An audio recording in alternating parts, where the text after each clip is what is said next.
Well, HI-CoP was formed less than a year ago. That's Hawaii Island Coalition Malamapono.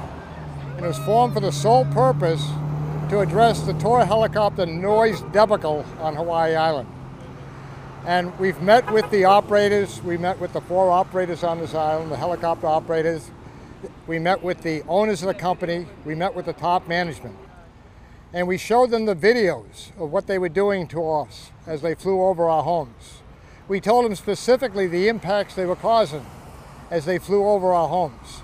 So they know in detail, every time they fly over your home, which we calculate is some 36 million home impacts a year, every time they fly over your home, they know exactly what they're doing to you.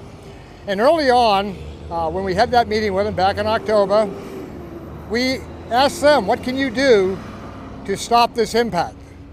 And I think the only thing they really came up with is fly lower. Well, of course, that was totally unacceptable.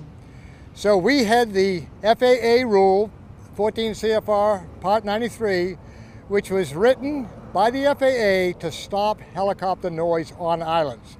And it's implemented in an island right now. It's working fantastic. The helicopters fly at 2,500 feet, 1 mile offshore. And it has eliminated the noise impact on that island. That island has less operations than we do. They're primarily in the summertime, and their ambient noise level is much, much higher than rural, super quiet Hawaii Island. And that's why we've gone to CODEL, that's the congressional delegation, which is Senator Schatz, Senator Hirano, Representative Garbett, and Representative Hanabusa. We've gone to them because they are the ones that fund the FAA. They are the ones that have the say over the FAA. And we've asked them to do the same for us. And what we've done to support I call it CODEL, what we've done to support the congressional delegation is we asked the 21 elected office holders on Hawaii Island to send a letter of advocacy to them. And I'm very happy to report we have 100% of the county council.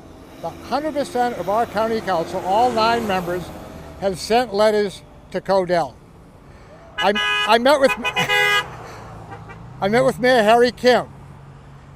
Mayor Kim asked his R&D department, Research and Development Department, to do the research to find out what could be done, what was the impact.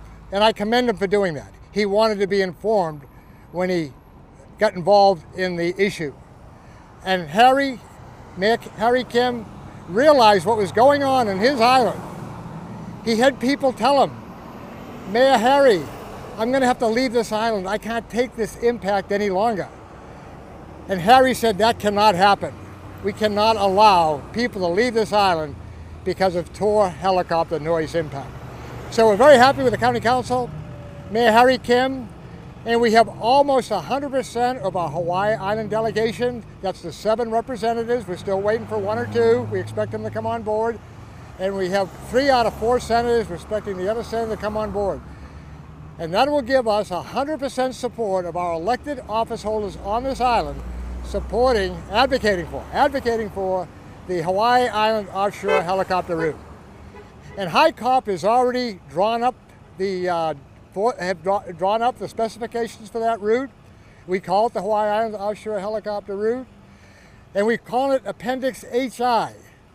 That stands for Hawaii Island. And we're attaching Appendix HI to 14 CFR Part 93. If you go on our website, HI-CoP.org, you can scroll down and you can see 14 CFR Part 93. It's 39 PDF pages long. It's probably the best document the FAA has ever written. It's a coincidence. We were supposed to do this last week, and we were going to do it the week before, but Mother Nature didn't cooperate. Today we said, no matter what, we're doing it. The coincidence is that Mayor Harry Kim is having or had a meeting with the 4 operators, or he invited them to the meeting. We don't know if they showed up or not. He invited the 4 operators to the meeting. We have no word yet because we're out here enjoying this beautiful day, educating the people of Hawaii Island that there's a very viable alternative. They do not have to live in misery. They don't have to have their health affected. They don't have to have their quality of life affected. They don't have to have their use of their property impacted. They don't have to have the value of their property impacted. We can return serenity to Hawaii Island free from Tora helicopter noise. And we're hoping, we asked them to voluntarily do it. We asked the operators to do it way back on October 4th.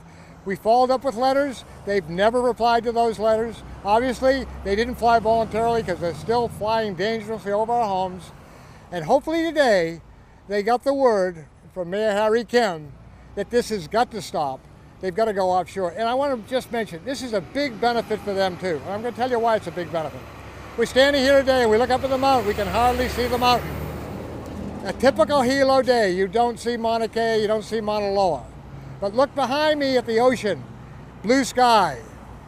That means they can operate down there almost every day, year-round, without weather impacts. They cannot do that in the mountain, and if they do it in the mountain, they're doing it very marginally. We've reported numerous incidents of them flying through the clouds, which is a violation. They must fly 500 feet below the clouds. So that is a big benefit for them. The other benefit is, as you all know, everybody knows that lives on Hawaii Island, but the coast of Hawaii Island is the most beautiful coast in the world. There is no coast more beautiful. If you fly down that coast and you look at the beaches, you look at the towns, you look at Kumukahi Lighthouse, you look at the Black Sand Beach, it is a beautiful coast, and that's what they should be selling. Not thrill rides, doors off, feel the heat and that stuff. And they should talk with the kapuna, the real Hawaiian kapuna, and say, what can we educate these people on when they fly this coast, when they look up at Mauna Kea, sacred Mauna Kea, they look up at Mauna Loa. What can we inform them about to make them appreciate this island? I'm a Malihini. I've only been here a short time. Our board is made up of both Malihini, people that weren't born here, and we have people that were born right here on Waianui Avenue. They were born in Oahu and they're on this island now.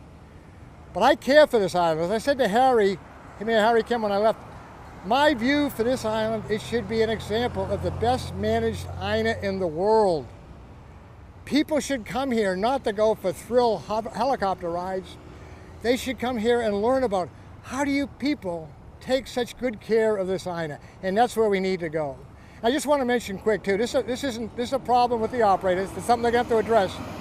But those non-essential tour helicopter flights are the biggest polluting carbon footprint on this island. And that's something they're going to have to address. Because it exists whether they fly over land, it exists whether they fly over water. But that issue came up the other night at the DNR Sea Rise carbon footprint meeting. And there are studies going on in carbon footprint. And they're going to be identified, that it's already known, they are the biggest carbon footprint polluters on this island. Not only are they the biggest noise polluters on this island, but they're the biggest carbon footprint. That they need to address. We've provided the solution for the noise. The noise solution is simple. It should have been done yesterday. It should have been done 30 or 40 years ago. But it's time that it be done now, and HI-CoP is here to see that offshore route, the Hawaii Island offshore helicopter route, is implemented as soon as possible.